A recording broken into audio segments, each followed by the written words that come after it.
Ya dok. Baik, buru-buru saya. Baik, assalamualaikum warahmatullahi wabarakatuh. Yang saya hormati Pak Menteri, Pimpinan, kalau pimpinan mau ngobrol mungkin lebih diutamakan anggota dulu, karena pimpinan memang lebih punya ruang yang lebih besar nanti.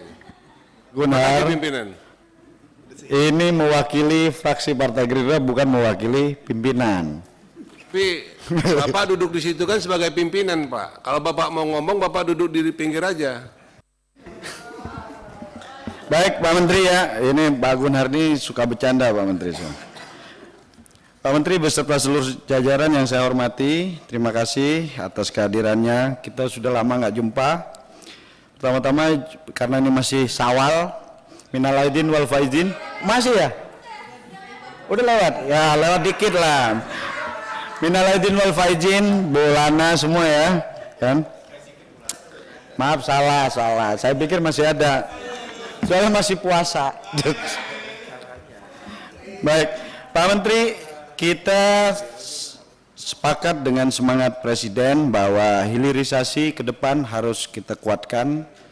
Dan ini di dalam materi yang dipaparkan bahwa kemajuan pembangunan fasilitas smelter sudah semakin banyak, bahkan ini sudah ke bauksit segala kan, terutama juga cadangan-cadangan bauksit kita bisa diproduksi dalam negeri ke depannya. Namun saya tadi sempat sampaikan ke Pak Menteri bahwa kita ke depan, kita hilirisasi ini tidak hanya menguntungkan pihak-pihak investor saja, kan? Kita juga harus melindungi industri dalam negeri kita, terutama petambang. Jadi saya selaku wakil rakyat menerima aspirasi dari para penambang terkait surveyor, Pak. Dan kami sudah panggil 11 surveyor yang telah ditetapkan oleh Kementerian SDM. Ini terjadi simpang siur informasi, makanya kita klarifikasi di sini. Tadi sempat saya pertanyakan kepada Pak Menteri kan, adanya perbedaan hasil survei dan monopoli survei. Kami melihat kalau surveyor untuk batu bara saya pikir sudah berjalan bagus ya, karena batu bara di situ ada surveyor bongkar dan surveyor muat, dan ketika ada disparitas hasil surveinya ditentukan di awal surveyor wasitnya. Namun di nikel ini banyak keluhan teman-teman penambang di Sulawesi sana kepada kami bahwa ini terjadi permainan dan intervensi dari para pemilik smelter. Bahkan ada 2 surveyor yang sangat dominan. Saya sebut saja namanya PT Anindya dan PT Karsurin. Dan ini smelter-smelter ini hanya menggunakan 2 ini. Bahkan BUMN kita pun tidak pernah digunakan. Tuh. Dan ini ada sejenis dugaan kolusi, praktek kolusi, Pak. Jadi banyak teman-teman berangkat misalnya kadarnya 1,8, nyampe di pabrik bisa 1,3. Padahal Pak Menteri sudah tetapkan melalui surat edaran Dirjen Minerba itu FOB. Tapi prakteknya ini CIF, Pak. Mereka sandra barang itu. Gak mungkin lah barang sudah berangkat, nyampe di smelter, mereka harus ngikutin kemauan pemilik smelter. Ini selain penambang yang dirugikan, negara, Pak. Karena dengan turunnya 0,1 aja itu pendapatan negara akan jauh berkurang. Dan saya meminta kepada Kementerian SDM untuk membuat aturan yang benar-benar fair terhadap surveyor nikel ini. Dan khusus untuk 2 surveyor ini yang terindikasi, mohon maaf, kami mendapat informasi PT Anindya ini dimiliki oleh atau terafiliasi dengan investor-investor ini. Bahkan isunya mereka penelitinya dari China semua. Jangan sampai ini menjadi bumerang ke depan, bahwa mereka main di hulu dan hilir. Ini sangat merugikan negara. Anindya datang ke sini dengan sumber bahwa mereka hampir mayoritas smelter, IMIP. IMIP itu melakukan hampir semua dia gunakan Anindya. Surveyor Indonesia enggak? Kan? Mereka suka-sukanya. Padahal itu dampaknya ke pendapatan negara, Pak. Kan? Kalau memang FOB kita tetapkan di awal, kan? Surveyornya tidak boleh mereka pilih. Apa fungsinya Kementerian SDM? Sudah memverifikasi surveyor, tapi mereka hanya gunakan yang memang mereka ada afiliasi, kan? Anindya ini, kalau tidak salah dia salah satu caplokan sahamnya dari CCI, ya kan? Perusahaan China juga, kan? Ini jangan terjadi, Pak. Ini harus independen. Siapa yang bayar? Sama lah seperti sekarang. Survei-survei juga begitu, kan? Harus independen. Survei pilpres, survei apapun, kan? Nah, apalagi ini survei yang berakibat ke pendapatan negara, kan? Kalau ini salah, ini beresiko, kan? Resikonya pendapatan negara akan kurang.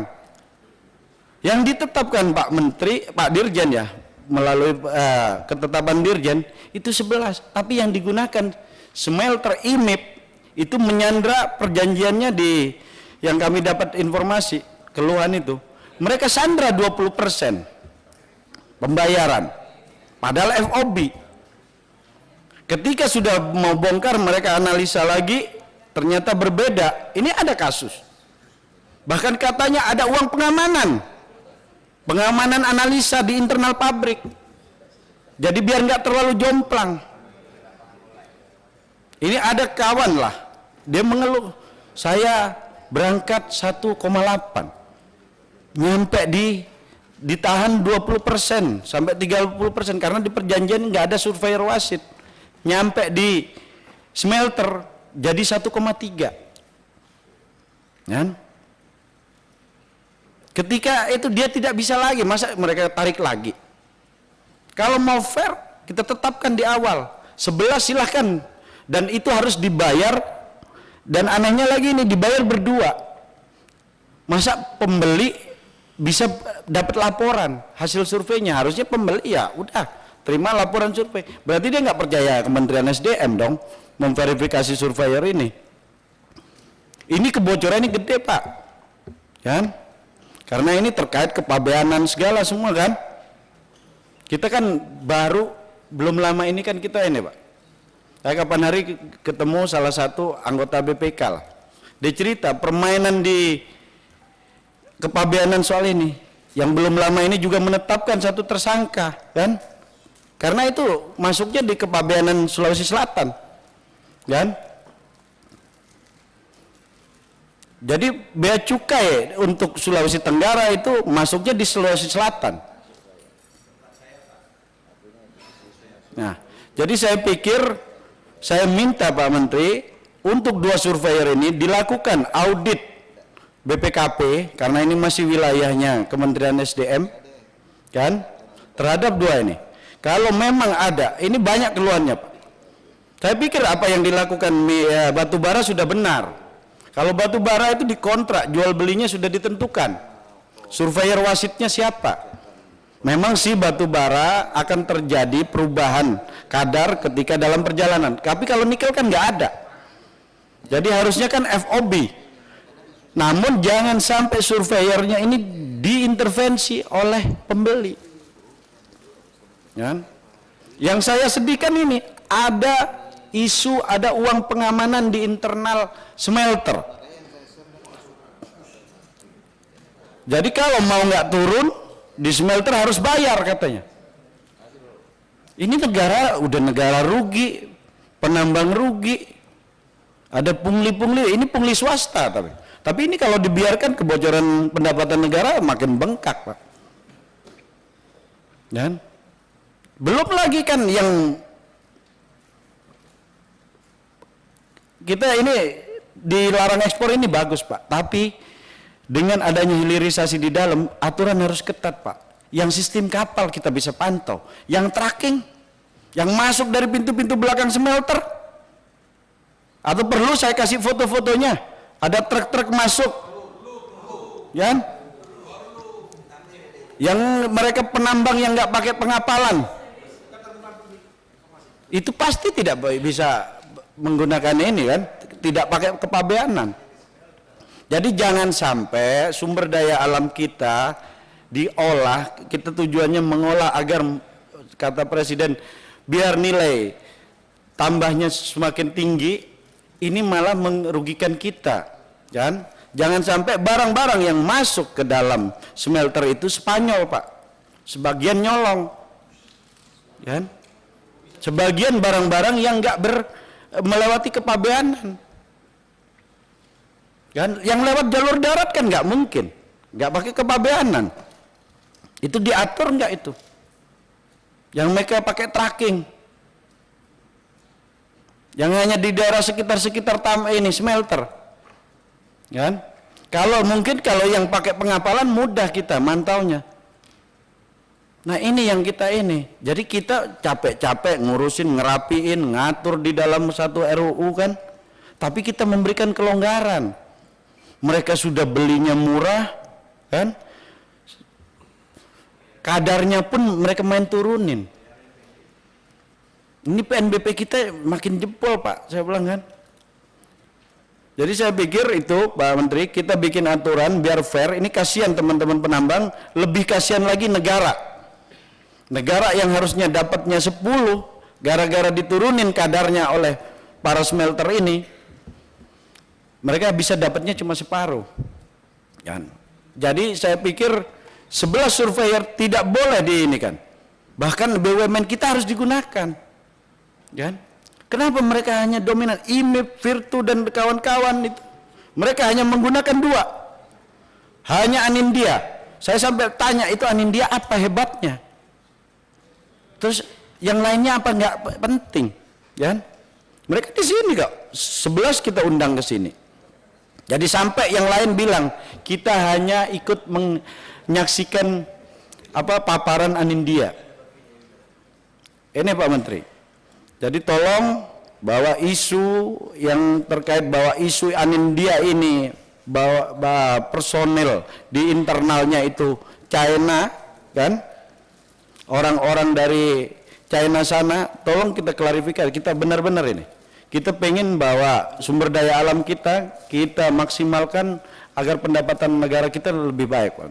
Jadi saya minta dimasukkan ke kesimpulan bahwa akan dilakukan audit BPKP oleh Kementerian SDM terhadap 2 surveyor ini, PT Karsurin dan PT Anindya. Dan juga saya minta untuk sistem FOB diatur demikian rupa agar terjadi fair play. Jangan sampai merugikan negara, merugikan penambang-penambang kita. Mungkin itu saja dari saya. Wassalamualaikum warahmatullahi wabarakatuh. Waalaikumsalam warahmatullahi wabarakatuh. Terima kasih Pak Bambang. Selanjutnya dari fraksi Nasdem, saya pikir nggak ada. Oke, lanjut fraksi PKB. Oh, itu ada Nasdem. Oh. PKB. Bentuk simpatik aja pakai baju biru. PKB, monggo Mas.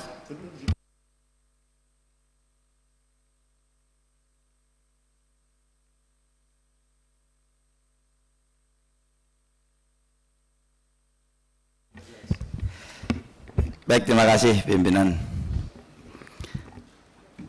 Pak Menteri SDM beserta jajarannya. Kalau ingat masalah relaksasi ekspor mineral mentah ini kan kita ini seperti dejavu ya. Artinya sudah bolak-balik gitu begini. Cuman harus kita akui memang di Undang-Undang Minerba yang baru di pasal berapa itu 170 itu adalah perbaikan dari Undang-Undang Minerba yang sebelumnya. Jadi saya kira kita konsisten saja sebenarnya dengan pasal ini, di mana memang ada ruang ya. Kalau undang-undang yang lama itu kan pokoknya dilarang, tidak boleh ada ekspor sama sekali. Tapi dengan ini kan undang-undang baru ini itu kan sudah ada ruang bahwa apa namanya, perusahaan tambang yang sudah membangun fasilitas pemurnian, sudah melakukan pengolahan dan pemurnian, diperbolehkan melakukan ekspor, kan begitu. Cuman yang selalu berkembang di publik itu, ini saya menangkap emosi publik aja, bahwa selalu ada yang namanya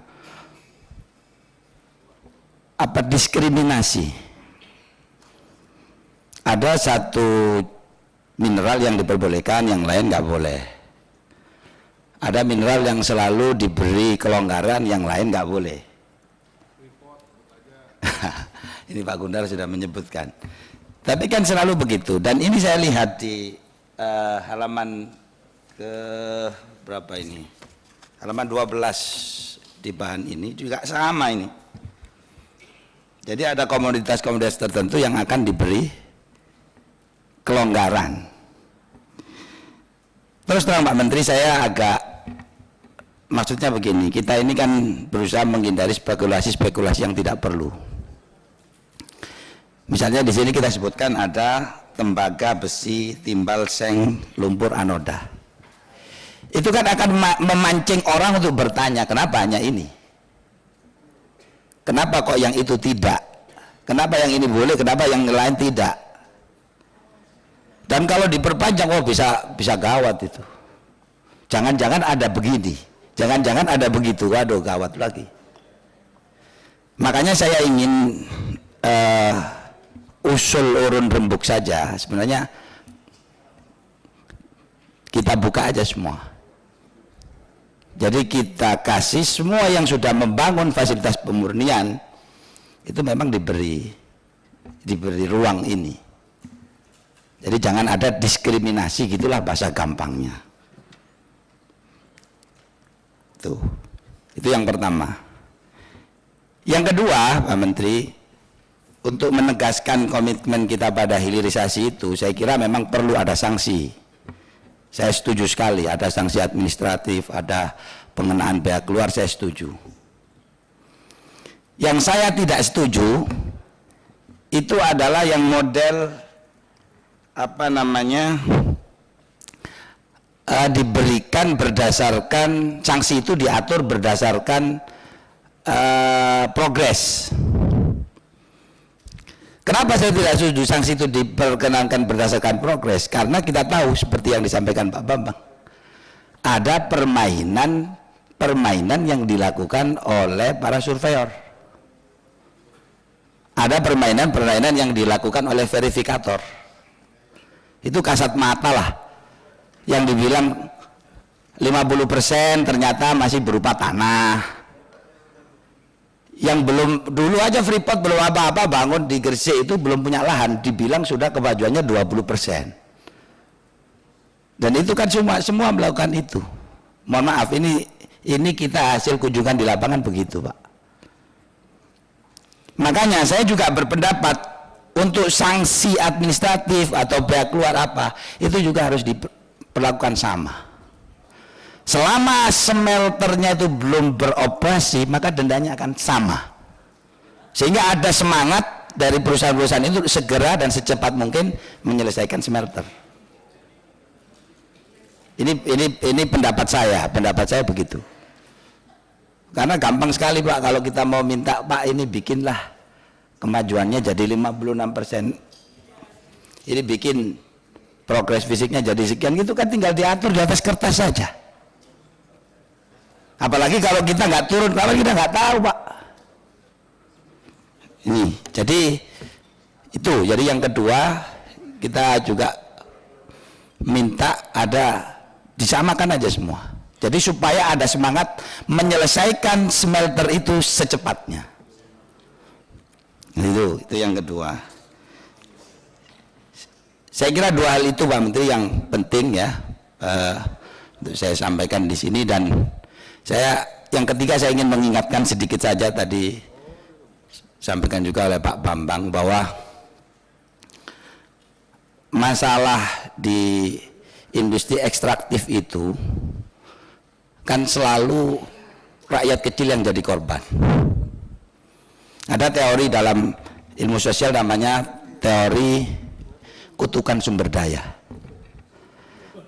ya kan, resource curse gitu. Jadi teori kutukan sumber daya itu mengatakan setiap daerah penghasil atau pemilik sumber daya alam tertentu itu masyarakatnya miskin. Dan saya tadi membaca papan Pak Menteri ini juga mengelus dada itu. Ternyata cadangan nikel kita tinggal 9 tahun. Nah, kita setelah 9 tahun itu apa yang terjadi di Sulawesi Tengah, apa yang terjadi di Sulawesi Tenggara, itu harus dipikirkan Pak. Itu ya, itu mungkin juga harus dipikirkan oleh Kementerian SDM. Saya nggak tahu lah gimana, apakah itu dimasukkan di rencana pengembangan setiap tahun untuk membangun pendidikan, untuk membangun wirausaha dan seterusnya. Tapi di sini saya ingin apresiasi daerahnya Pak Bambang Patijaya ini, Bangka Belitung. Bangka Belitung itu walaupun timahnya habis, timahnya dieksplorasi terus-menerus, tapi angka pembangunan manusianya tinggi loh. Pendapatannya juga per kapitanya juga oke. Itu jomplang banget kalau kita lihat misalnya NTB yang punya aman mineral, misalnya Papua yang punya Freeport, itu jauh Pak. Ini untuk mengingatkan kita semua bahwa kita tidak hanya menghabiskan sumber daya itu dan meninggalkan masalah untuk anak-anak cucu kita. Saya kira itu yang bisa saya sampaikan. Terima kasih. Assalamualaikum warahmatullahi wabarakatuh. Waalaikumsalam warahmatullahi wabarakatuh. Terima kasih Pak Syaikul PKB. Dilanjut Demokrat, silakan.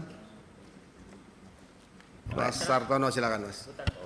Terima kasih pimpinan yang kami hormati, para sahabat Komisi 7 yang kami hormati, dan Pak Menteri dengan seluruh jajaran yang kami hormati. Ini mulai dari pertama, kedua, ketiga, semangat semua nih Pak Menteri.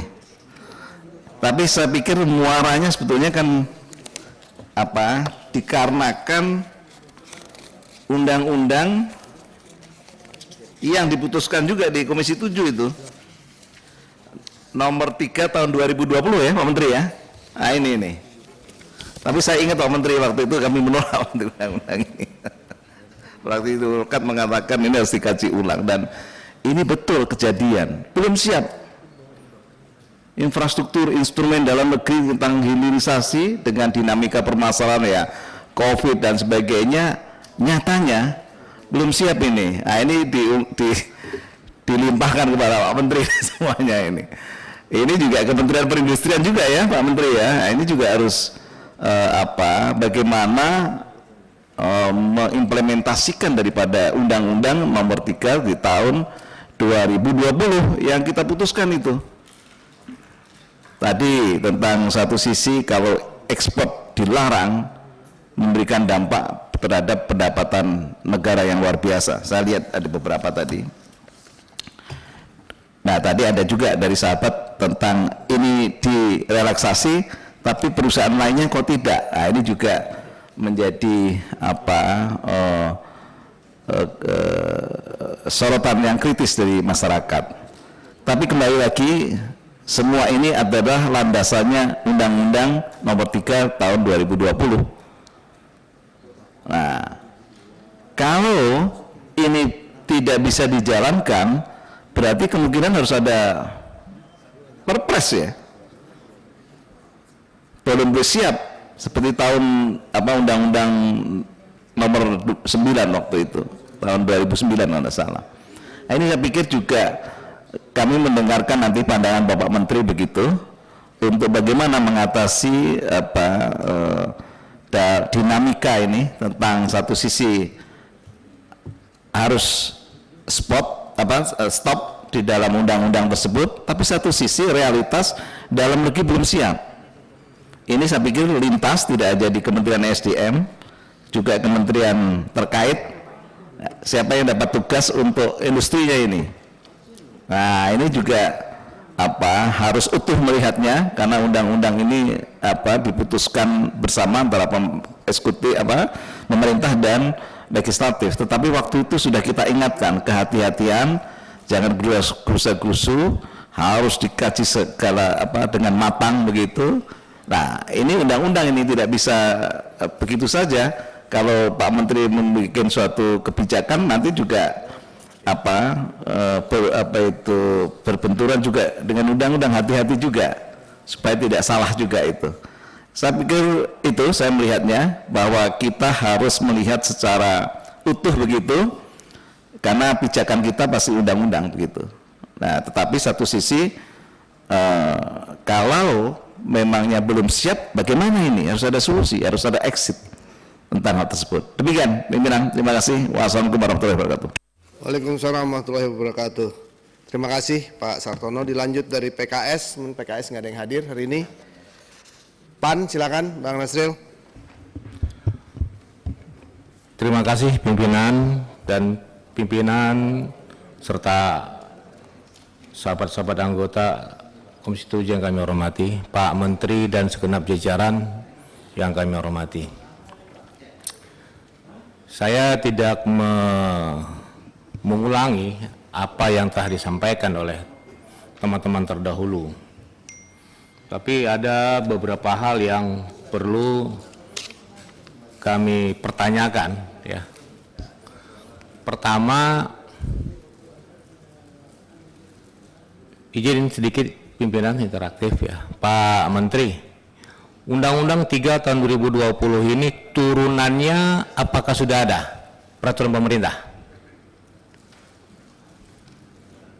Ya, 96 PP 96, ya. PP 96 tentunya dalam PP 96 menyahuti pasal 170A,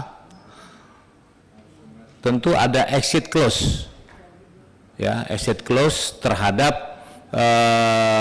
pemberlakuan Juni tahun 2023 tentang pelarangan ekspor. Nah, mungkin, ya, apa yang disampaikan oleh saudaraku Maman Abdul Rahman tadi tentang komoditi mineral tertentu. Kami melansir apa yang dibaca di beberapa media terhadap relaksasi. Nah, relaksasi ini berdasarkan permen, ya, berdasarkan permen yang sesungguhnya yang membungkus akhir daripada pelaksanaan undang-undang itu adalah pemerintah, dalam hal ini adalah Menteri SDM. Sementara kesepakatan undang-undang adalah pemerintah bersama DPR. Buah-buah pemikiran hari ini, ya, tentunya menjadi masukan terhadap pemerintah di dalam melakukan eksekusi berikutnya. Biasanya, ya, di dalam pelaksanaan ini ada pro kontra. Di dalam ketika timbulnya sebuah peraturan menteri, ya, ada yang suka dan ada yang tidak suka, ada yang merasa mendapatkan keadilan dan ada yang merasa tidak mendapatkan keadilan terhadap sebuah keputusan ataupun peraturan yang diterbitkan. Karena di sini ada ekonomi, ada politik ekonomi, ada APBN, ada yang menumbuhkan multiplier effect daripada ekonomi daerah, dan ada di sini sebagaimana apa yang disampaikan oleh teman-teman terdahulu, yaitu pendapatan masyarakat yang ketika ini kita lihat pelarangan ekspor terjadi, maka ini akan terjadi, ya. pendapatan masyarakat akan tergerus. Kenapa saya katakan demikian? Ya, kalau kita lihat bahwa relaksasi, saya pikir dari beberapa smelter, hampir setengah smelter yang tumbuh, ya, yang dibangun hari ini, apakah itu mineral tembaga, apakah itu boksit dan lain sebagainya, sudah hampir lebih setengah kita kunjungi. Ya, ya. Ada yang hanya pancangan saja, tiang-tiang, dan disampaikan kepada kita bahwa ini sudah ada progres 23%. Ya, ini sudah progres 33%. Mana peralatan yang lain masih dirakit manufaktur di China, karena rata-rata memakai konsultan China dan produksi China.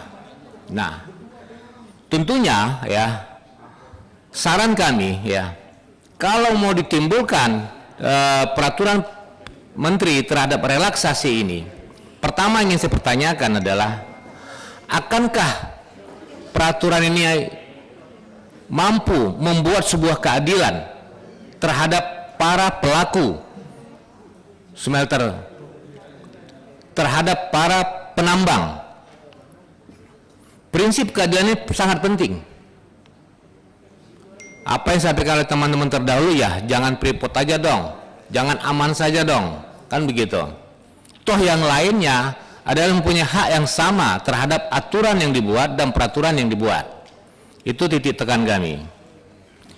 Yang kedua, ya, kami ingin melihat, ya, ingin mengetahui bahwa apakah permen ini yang terhadap dalam tanda petik ketika kita melanggar, ya, pasal 170, ya, ini kan terjadi kontradiksi.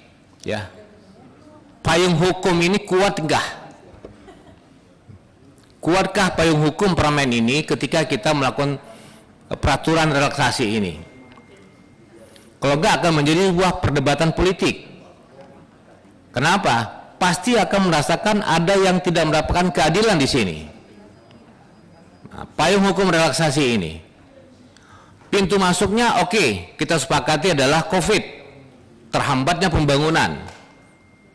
Itu sudah jadi kesepakatan kita.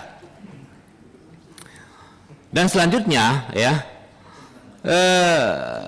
karena undang-undang ini dibuat, pimpinan, ya, ketua, oleh pemerintah bersama DPR dan masukan-masukan daripada stakeholder yang lainnya, tentunya ada kesepakatan kita. Kami juga tidak mau, ya, melepaskan tanggung jawab ini seluruhnya pada Pak Menteri. Kasihan juga Pak Menteri nanti kalau tidak ini, ya, dirorong oleh masyarakat, kan gitu. Kasihan juga Pak Menteri nanti melihat kami, ya, DPR kok diam saja, ada pemerintah yang melanggar aturan dan peraturan, kan gitu. Karena waktu 3 tahun saya pikir cukup untuk melaksanakan pembangunan, tetapi ada persoalan politik ekonomi di sini. Ini sebuah jadi perdebatan. Justru karena itu, pimpinan, ya, kami ingin mengusulkan, ya, apakah Pak Menteri cukup kita biarkan sendiri melakukan membuat peraturan Menteri untuk sebagai payung pelaksanaan terhadap penundaan dalam konteks relaksasi ini, ya, atau kita buat panja singkat, sehingga kita bisa menampung daripada para investor ataupun para pelaku penambang-penambang yang ada di daerah timur tersebut. Kenapa kami usulkan demikian? Ya, ini kan, ya, hanya alternatif saja. Kalau kita mampu, ya, memberikan dorongan dan membantu pemerintah, tentunya, ya, kita biarkan dulu Pak Menteri. Tetapi saya yakinnya pasti ada yang merasa ketidakadilan di sini terjadi, dan muaranya tetap akan ke Komisi 7. Kenapa kami tidak boleh? Kenapa kami yang sana boleh? Bahkan, ya, ketika kita melakukan kunjungan ke Kalimantan Tengah kemarin, ya, ada tumpukan boksit, tumpukan boksit yang tidak dapat diekspor, padahal pelarangan belum dilakukan. Ditanya kenapa tidak boleh ekspor? Sebanyak ada aturan, 1-2 aturan yang belum terpenuhi, ini terjadi pelarangan. Bahkan terpenuhi, dan ketika kita lihat baru 10 sampai 15% kemarin pembangunan smelternya. Nah, ini yang sesungguhnya kita ingin membantu pemerintah dalam hal mengambil kesepakatan bersama antara pemerintah dan DPR untuk bukan membuat silakan pemerintah, tetapi ini kesepakatan bersama di dalam menjadikan sebuah peraturan yang komprehensif antara pemerintah dan DPR dalam bentuk permen tadi. Itu usulan kami yang pertama. Dan terakhir tentunya saya sepakat apa yang disampaikan oleh saudara Bambang Haryadi tadi terhadap persoalan surveyor. Banyak terjadi ketidakadilan juga di sini, Pak Menteri. Lebih banyak menguntungkan pembeli daripada si penjual. Pembeli ini dalam konteks yang mempunyai smelter.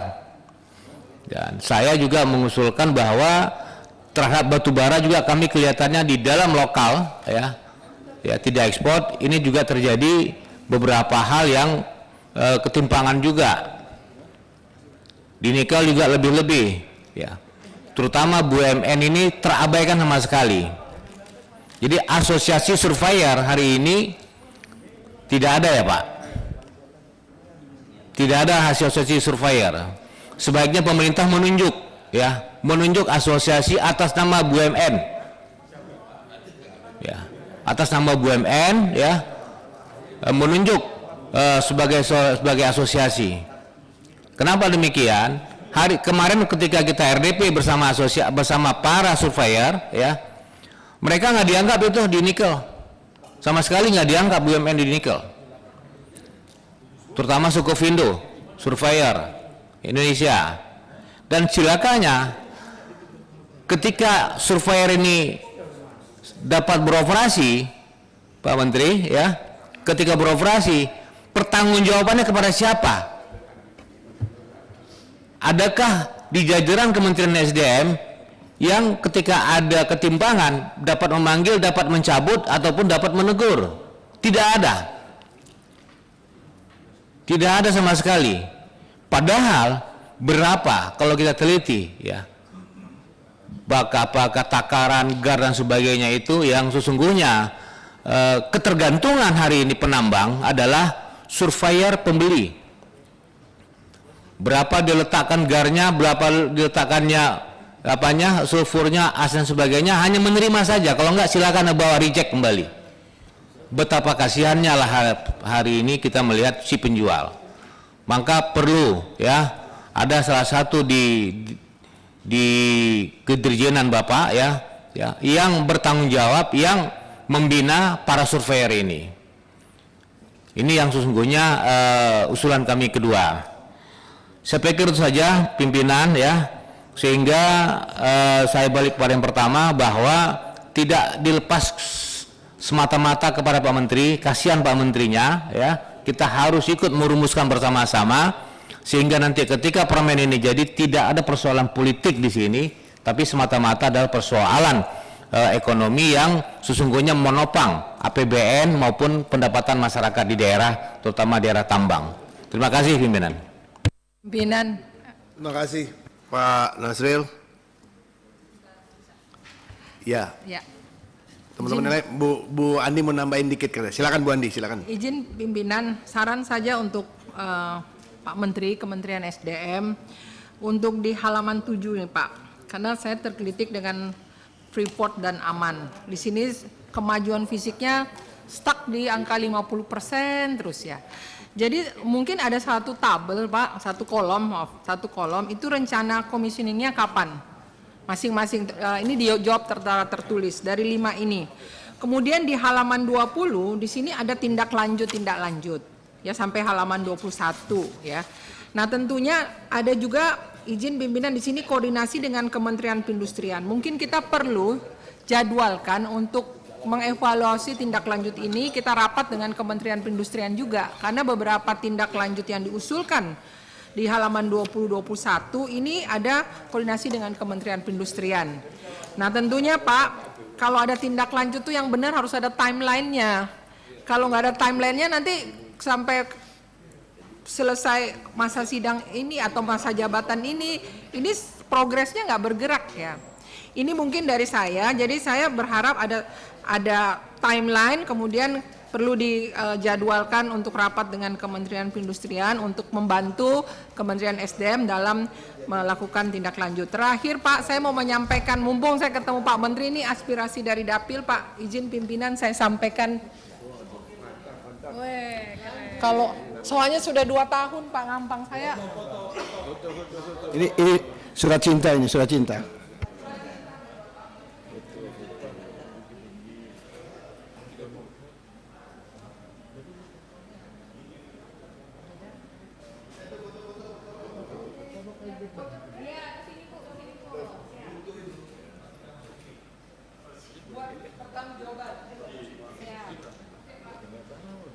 Siap, terima kasih Bu Andi Yoni Paris. Kita balik lagi ke putaran kedua. Saya pikir juga nggak akan banyak nih Pak Menteri ya. Terus waktu saya perpanjang sampai 13.30 ya. Perut udah mulai keroncongan, sejadah juga sudah nunggu untuk sholat duhur nih Pak. Nah, jadi kita perpanjang sedikit sampai 13.30 Pak, sebentar. Lanjut, PDI Perjuangan tidak ada. Golkar? Enggak, lanjut aja. Golkar? Iya. Silakan Bu Roro. Terima kasih Ketua. Bismillahirrahmanirrahim. Assalamualaikum warahmatullahi wabarakatuh. Waalaikumsalam. Yang saya hormati Pak Menteri SDM beserta seluruh jajarannya, tentunya juga yang saya hormati Pak Ketua dan seluruh anggota Komisi 7. Saya sebetulnya hanya ada beberapa pertanyaan dan ada beberapa yang sifatnya tumpang tindih ya. Tadi ada anggota yang sudah menyampaikan. Jadi lebih fokus terhadap perpanjangan ekspor konsentrat dan mineral. Kita tahu semuanya diatur melalui undang-undang baik itu Minerba hingga Permen nomor 17 tahun 2020 pengusahaan pertambangan mineral dan batu bara terkhusus di pasal 44 huruf A ini harus saya sebutkan lagi karena bagian dari tanggung jawab saya untuk masyarakat Pak Menteri. Jadi mohon maaf kalau berulang kali Bapak harus mendengarkannya. Bahwasanya penjualan hasil pengolahan mineral ke luar negeri dalam jumlah tertentu paling lama sampai tanggal 10 Juni 2023 setelah bayar bea cukai. Intinya kalau kita hitung dari sekarang ini kita ada kurungan waktu sekitar 2 minggu lagi. Oleh karena itu kami menyadari dan tadi sudah disampaikan bahwa untuk beberapa case dilakukannya penundaan larangan ekspor tersebut atau bisa dibilang semacam relaksasi gitu ya. Salah satunya untuk tembaga. Jadi ini berkaitan tentunya salah satu perusahaan beberapa yang kebetulan berada di daerah pemilihan saya di Gresik, baik itu Freeport dan beberapa diantaranya. Nah, saya yang pertama ingin menanyakan bahwasanya karena peraturan kan sudah kami susun, ya kan, melalui Minerba ini, lalu kemudian ada update terbaru bahwa diberlakukannya sebuah relaksasi. Nah, saya ingin menanyakan berkaitan mengenai kompensasi ataupun sanksi yang diperuntukkan untuk perusahaan-perusahaan tertentu yang pada intinya itu tidak menepati apa yang sudah diatur melalui undang-undang. Ini kan penting ya, karena undang-undang ini kan sudah dirancang sedemikian rupa yang menurut kami bersama sebetulnya antara DPR dan pemerintah itu yang terbaik, dan bahkan kita pasti dalam posisi sudah bisa mengukur apakah sebuah perusahaan atau industri-industri terkait itu mampu untuk melakukannya atau tidak. Nah, karena memang ada 1-2 hal, kita menyadari itu, tapi saya mohon dijelaskan dari segi sanksi apakah diberlakukan sifatnya setiap bulan hingga akhirnya fasilitas baik itu untuk permurnian konsentrat mineral logamnya tersebut itu sudah selesai, apakah kurungan waktunya itu sampai kapan gitu relaksasi ini bisa diberlaksanakannya. Lalu kemudian apakah, bahkan saya justru mohon dibantu agar disiapkan atau dibuatkan sebuah table yang menjelaskan roadmap-nya dari 10 Juni 2023 ini hingga kemudian batas waktunya itu sampai kapan, roadmap-nya seperti apa untuk masing-masing perusahaan yang tertera di halaman baik itu slide 7, 8 hingga 9, karena ini kan berkaitan dengan berbagai macam mineral. Lalu kemudian berkaitan mengenai data yang dipaparkan kepada kami, terkhusus mengenai fasilitas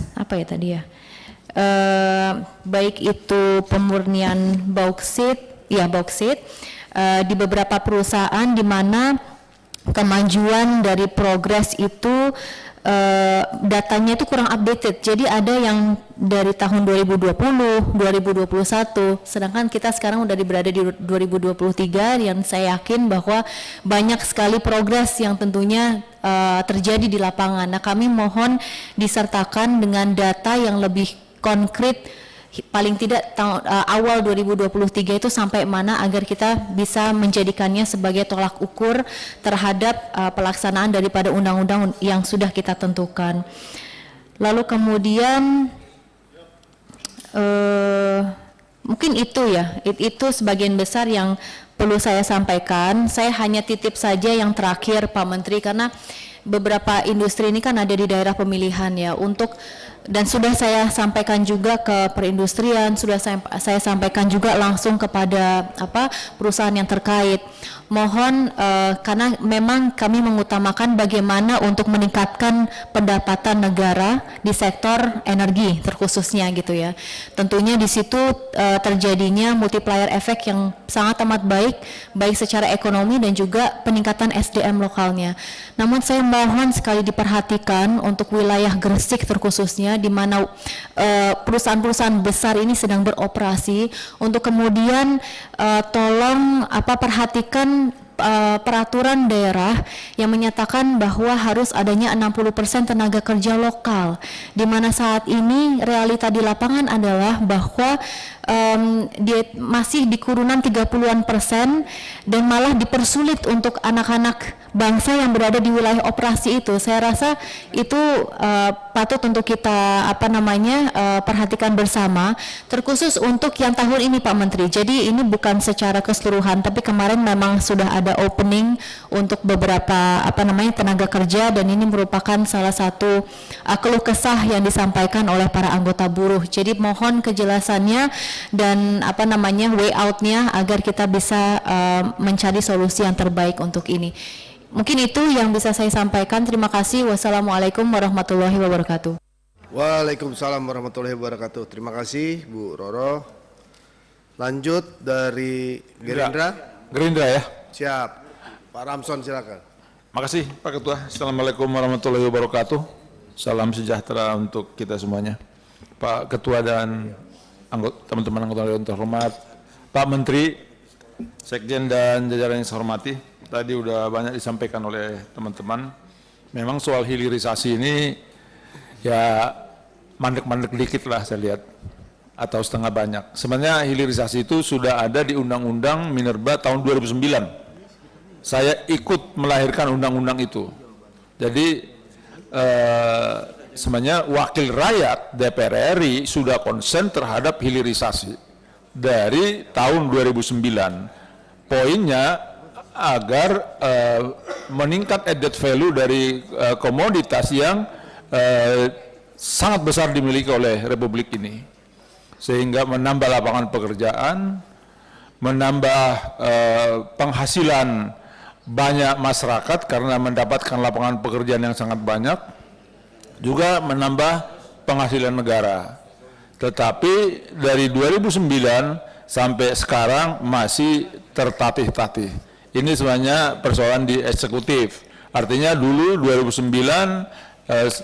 sampai akhirnya Undang-Undang Minerba juga direvisi, masih seperti ini keadaannya. Saya pikir Pak Menteri perlu ini di sini disampaikan bahwa dengan tidak ada perpanjangan ekspor, maka ada potensi penurunan penerimaan negara. Tapi tolong dibuat oleh Kementerian SDM suatu studi perbandingan atau rasio. Kalau yang sekarang ini digambarkan di sini di halaman 14-15 ini, dengan andai kata sudah hilirisasi sudah jalan, berapa perbandingan added value yang diperoleh oleh negara ini, baik dari sisi lapangan pekerjaan, baik dari segi income negara maupun pendapatan untuk negara. Artinya bisa menstimulus pertumbuhan ekonomi karena akan meningkat konsumsi masyarakat, karena lapangan pekerjaan akan bertambah jutaan dengan income yang bagus dan akan lebih kompetitif lagi. Karena Indonesia terlalu mengharapkan komoditas untuk menjaga keseimbangan ekonomi kita. Ini sebenarnya sudah harus dikurangi peranannya. Ini masih terus kita mengandalkan komoditi untuk mendorong pertumbuhan ekonomi kita. Makanya kita sesudah COVID, sesudah pandemi, kita masih bisa survive, ini karena komoditi.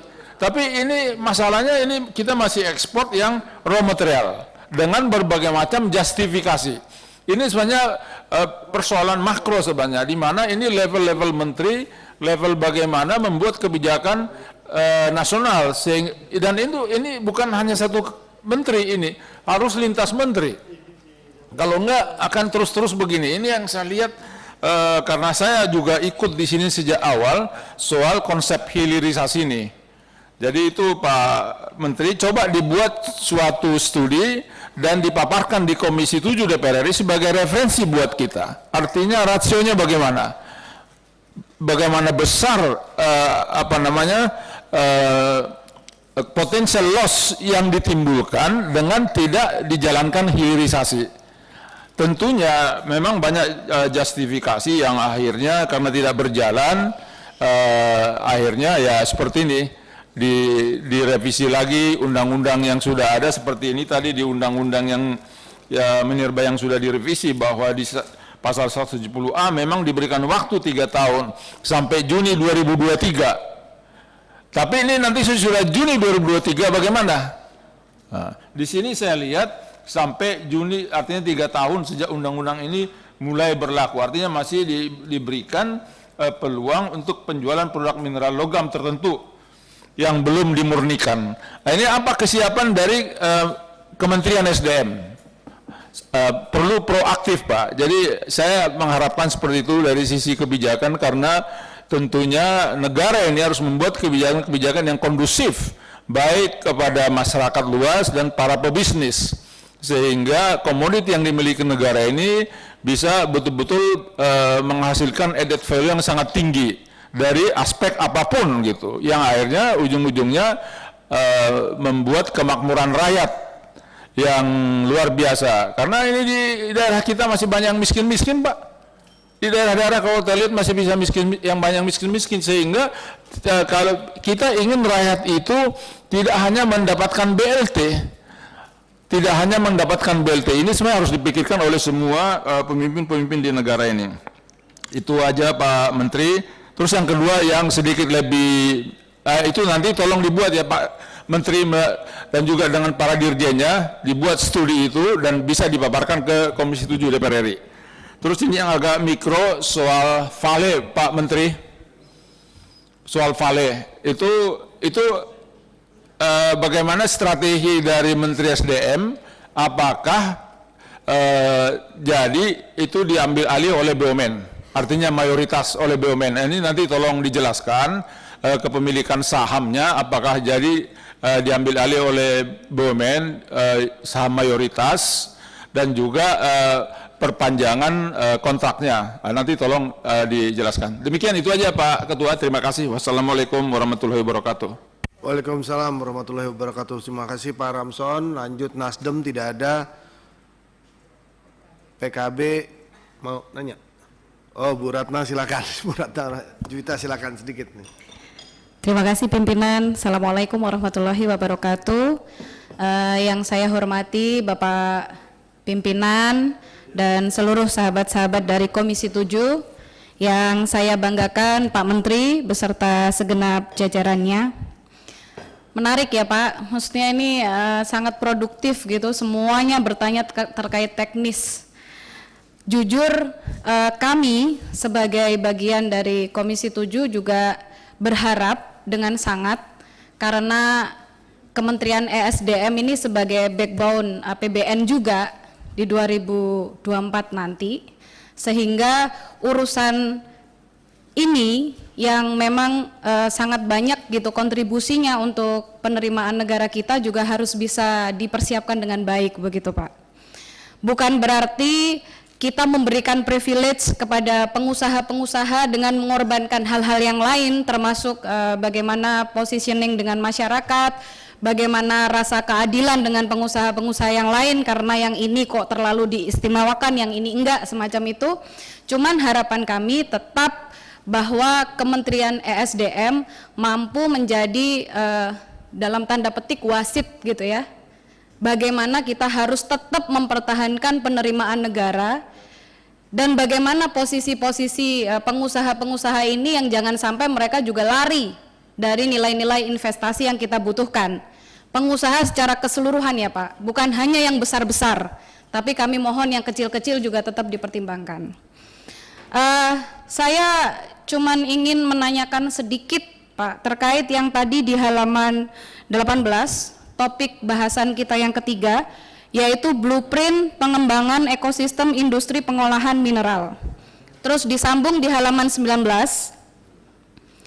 apakah positioning yang dibikin oleh Kementerian ESDM di sini ini hanya karena kebetulan Kementerian ESDM dan Kementerian Perindustrian itu sama-sama mitra kami di Komisi 7? Karena kalau menurut pemahaman saya Pak, ada hulu, ada hilir. Yang di kata data di tahun 2020 itu harusnya sudah ada 32 smelter yang selesai di tahun 2023 ini, tapi karena COVID dan lain hal itu banyak sekali yang terdelay begitu.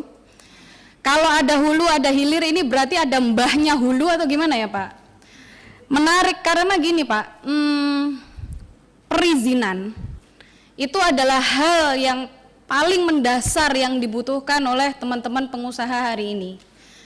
Law enforcement, tidak ada abuse of power dan lain-lain, yang ternyata peraturan di pusat aja nggak cukup Pak untuk bisa mereka bawa ke daerah dan bisa menjalankan operasi usahanya dengan baik begitu loh. Sehingga kami mohon Pak, meskipun hulu dan hilir di sini sudah dijelaskan dengan baik, dan kami di Komisi 7 itu juga siap mensinergikan, memperbaiki proses koordinasi antara Kementerian ESDM dan Kementerian Perindustrian, which is sama-sama mitra kami begitu.